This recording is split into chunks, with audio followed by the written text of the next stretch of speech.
밤새 편안히 주무셨습니까? JTBC 아침 뉴스입니다.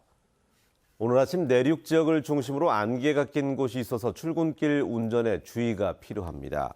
오늘은 맑은 가운데 일교차가 크겠습니다.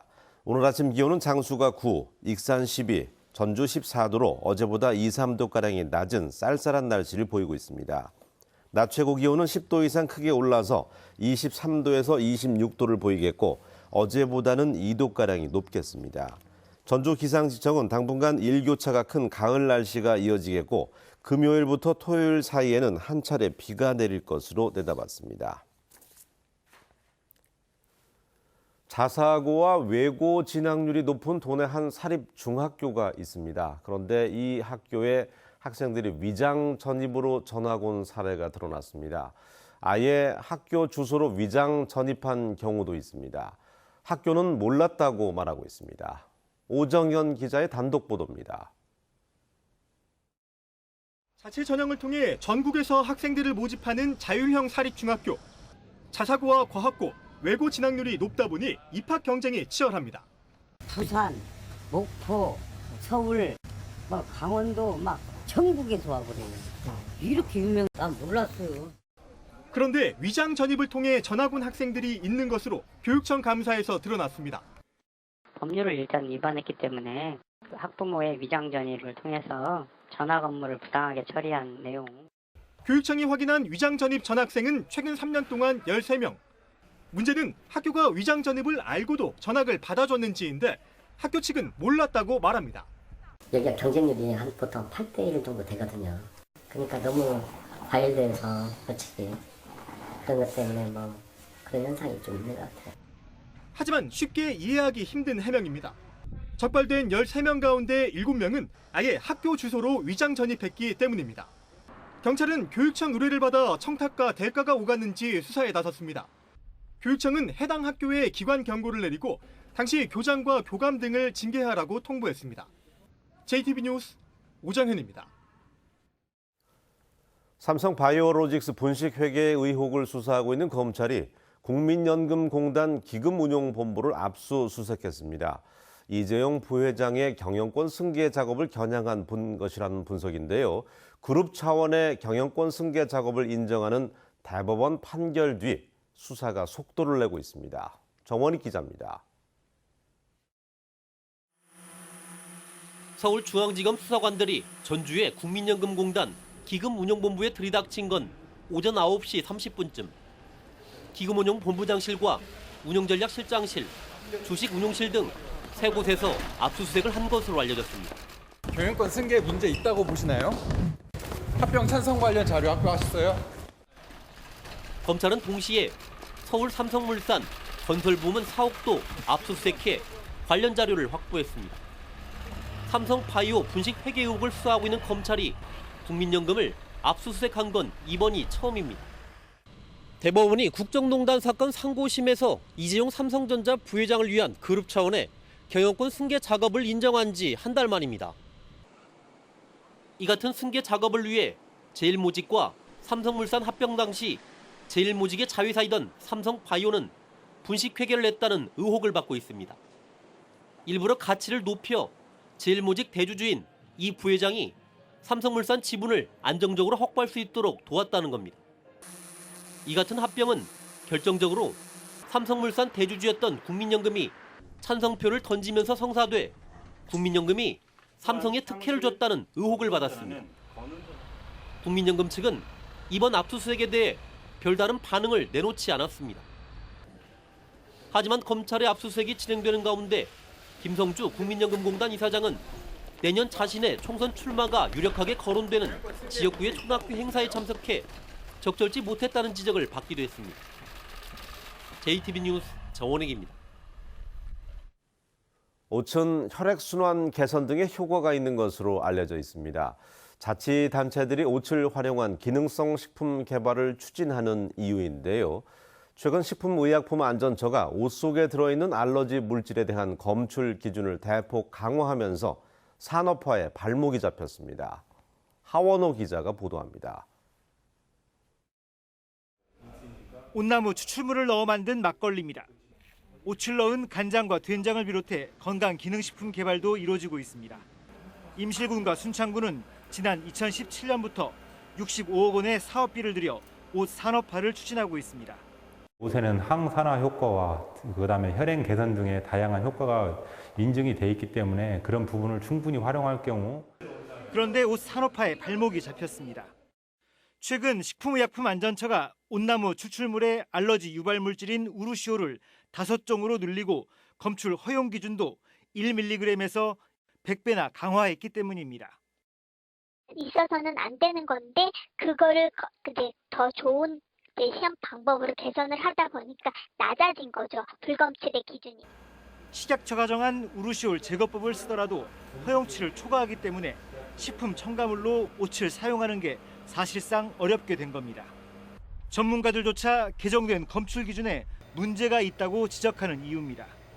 실질적으로 보면 상당히 높은 농도에서도 안전성이 확보되어 있는데 지금의 규정을 좀 현실에 맞게 개정할 필요가 있어 보입니다. 실효성도 크지 않은 불필요한 규제가 옷 산업화에 발목을 잡지 않도록 합리적인 기준 마련이 필요합니다. JTB 뉴스 하원호입니다. 남녀 5명이 함께 살던 지적장애 여성을 숨지게 하고 시신을 암매장한 사건 지난주에 전해드렸습니다. 지난해 군산에서도 여러 명이 한 곳에 모여 사는 이른바 쉐어하우스에서 비슷한 사건이 있었습니다. 주거비 부담을 줄이려는 쉐어하우스가 자칫 범죄에 악용되는 건 아닌지 우려의 목소리가 나오고 있습니다. 주혜인 기자가 취재했습니다. 한 집에 여러 명이 함께 사는 쉐어하우스는 경제적 부담이 적어 최근 젊은 층 사이에서 인기입니다. 거의 다 찼어요. 80% 이상 차 있어요. 월세가 25만 원에서 30만 원 정도 하니까 월세는 그냥 원룸이나 이런 데하고 좀 비슷하거나 좀 저렴하고 보증금은 많이 저렴하고요. 문제는 쉐어하우스에서 범죄가 심심찮게 일어난다는 점입니다.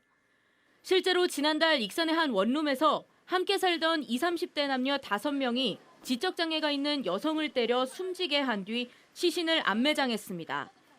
피해 여성은 SNS를 통해 원룸에 들어와 2달 동안 함께 살았습니다. 지난해 8월에도 군산에서 20대 남녀 5명이 지적장애 여성을 때려 살해하고 시신을 암매장했는데 당시 범행 장소도 이들이 모여 살던 원룸이었습니다. 피의자들은 생활비를 마련하기로 했고 피해자는 집안일을 하기로 했는데 피해자가 집안일을 제대로 하지 않았다는 이유로 폭행하여 숨지게 하였습니다. 전문가들은 특히 장애가 있거나 경제적 어려움이 있는 취약계층이 표적이 되기 쉽다면서 각별한 주의가 필요하다고 말합니다. 온라인으로 사람들을 유인해다가 지금 원룸 같은 데서 함께 생활하게 하면서 성매매 강요를 한다거나 이런 일들에 특히 취약성이 있는 구성원들이 많이 유인이 돼서 피해를 입는 경우들이 증가하고 있어서 주의가 필요하다고 생각이 됩니다.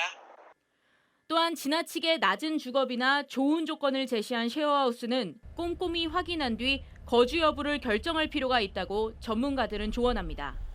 JTB 뉴스 주혜인입니다. 조만간 전주지방법원과 검찰청이 신청사로 자리를 옮기게 됩니다. 현 청사 자리에는 전북 출신 법조 3현을 기리는 로파크 등이 건립될 예정인데요. 하지만 건립 예산을 확보하지 못하고 있어서 자칫 청사가 장기간 방치되는 것은 아닌지 우려되고 있습니다. 송창용 기자입니다. 40여 년 전인 1977년에 건립된 전주지방법원과 검찰청 청사입니다. 올해 말 만성지구의 신청사가 완공되고 법원과 검찰청이 자리를 옮기면 빈 공간이 됩니다. 전주시는 법원 자리에 한국문화원형 콘텐츠 체험장, 검찰청 자리에 법조 사면 로파크 건립을 각각 추진하고 있습니다. 법조 사면은 전북 출신으로 초대 대법원장을 지낸 가인 김병로와 대쪽 검사로 불린 화강 최대교, 죄수들에게 헌신적인 사랑을 보여준 사도법관 김홍섭을 일컫는 말입니다. 법조 사면 로파크가 우리 법원에 건립됨으로 해서 우리나라의 어떤 사법의 전통이나 아니면 사법의 새로운 기풍을 진작하는 데 큰 힘이 되고. 문제는 법조 사면 로파크입니다. 당장 내년부터 설계에 들어가야 하지만 한국문화원형 콘텐츠 체험장과 달리 지금까지 국가 예산을 확보하지 못하고 있습니다. 관련 부처인 법무부와 기획재정부는 법조 사면 로파크를 전액 국가 예산으로 건립하고 운영까지 맡아야 한다는데 부담감을 나타내고 있습니다. 전주시는 내년 예산 확보를 위한 마지막 기회인 국회의 예산 심사 과정에서 전북 정치권의 도움을 기대하고 있습니다. 이 사업에 대한 그 타당성과 또 정당성 이런 것을 많이 제기를 하고요. 현재 그 국가 예산 확보를 위해서 많은 협의를 하고 있습니다. 법조 사면 로파크는 전주시가 추진하는 구도심 재생 사업인 덕진권역 뮤지엄밸리의 핵심입니다. 내년부터 사업을 추진하지 못하면 현 검찰청사가 방치될 뿐만 아니라 구도심 재생 사업까지 차질을 빚게 됩니다. JTBC 뉴스 송창용입니다. 장수군이 가격 폭락으로 시름에 잠긴 사과 농가를 위해서 판로 확보에 나섰습니다. 중국 식품업체 대표들이 순창 고추장 마을을 찾아서 수출에 대한 기대감이 커지고 있습니다. 김진영 기자가 자세히 전합니다. 갓 수확한 장수 사과가 수원에 마련된 직거래 장터를 향하는 차량에 옮겨집니다.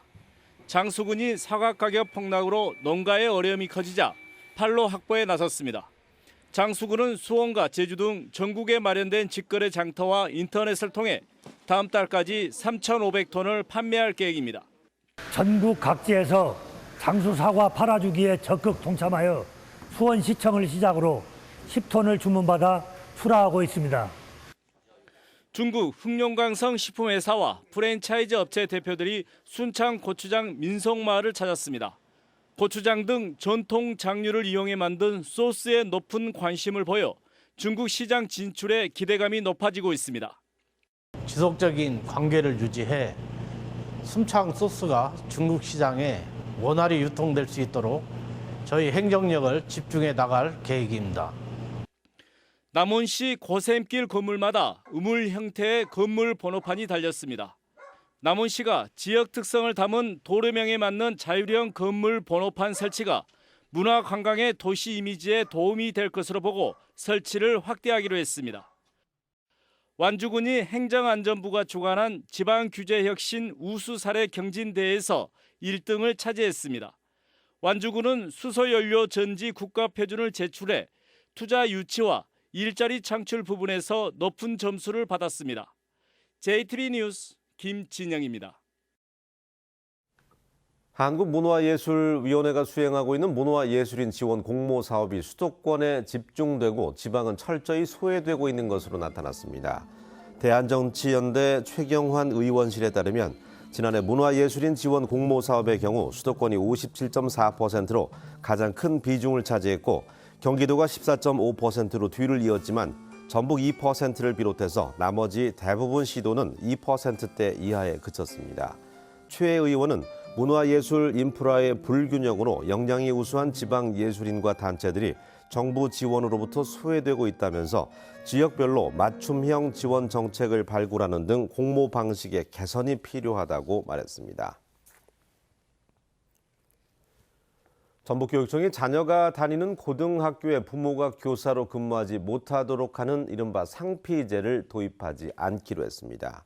김승환 교육감은 확대 간부회의에서 상피제는 법적 근거가 없어서 도입할 수 없는 데다가 평등권 침해 소지가 있고 교사를 잠재적 범죄자로 보는 것이라고 말했습니다. 교육부는 전국 국공립고등학교 교사는 자녀와 같은 학교에서 근무하는 걸 금지하도록 권고했고 내년부터 전북을 뺀 16개 교육청이 이 같은 인사 기준을 도입하기로 했습니다.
뉴스를 마칩니다. 고맙습니다.